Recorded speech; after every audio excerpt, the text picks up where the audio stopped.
Zusters en broeders, welkom in deze 7e aflevering van onze reeks over het Heiligland. We bevinden ons nu hier in Akko, aan de oevers, zoals u kan zien, van de Middellandse Zee.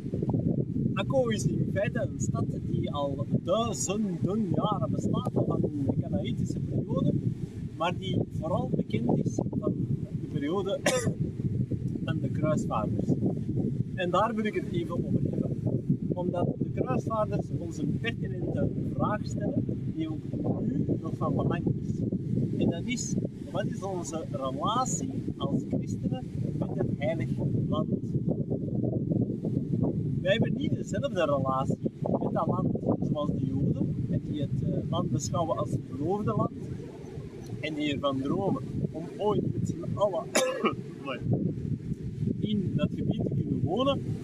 Maar toch laat het land ons ook niet koud. Het is immers het land van Jezus.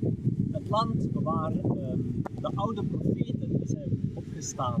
Het land waar de tempel is gebouwd.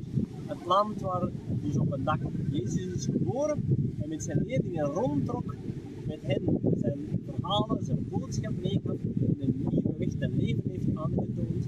En dan ook natuurlijk op het laatste avondmaal zichzelf heeft gegeven en gedeeld en gebroken, is gestorven, maar is verrezen. En van daaruit is ons geloof vertrokken, de hele wereld rond. En wij hebben dus niet per se dit land nodig. En toch tegelijkertijd trekt het ons aan. En komen we steeds terug naar hier. Misschien was de weg die de kruisvaarders hebben gekozen zeer bloederig, gewelddadig en met het doodslagen van de anderen.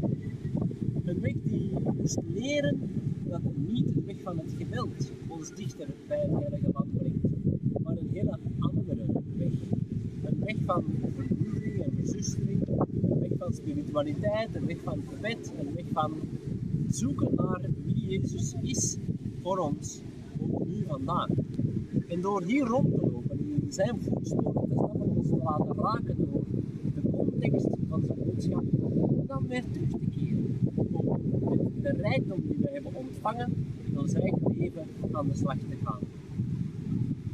Akko is nu voor velen niet de aankomstplek, maar een plek op het parcours. Maar ze blijven ons die vragen stellen. Wat is onze christen? De relatie met dat heilige land. Hoe verhouden we ons tot dat land? Hoe zorgen we ervoor dat de boodschap die hier vertrokken is, dat we in leven houden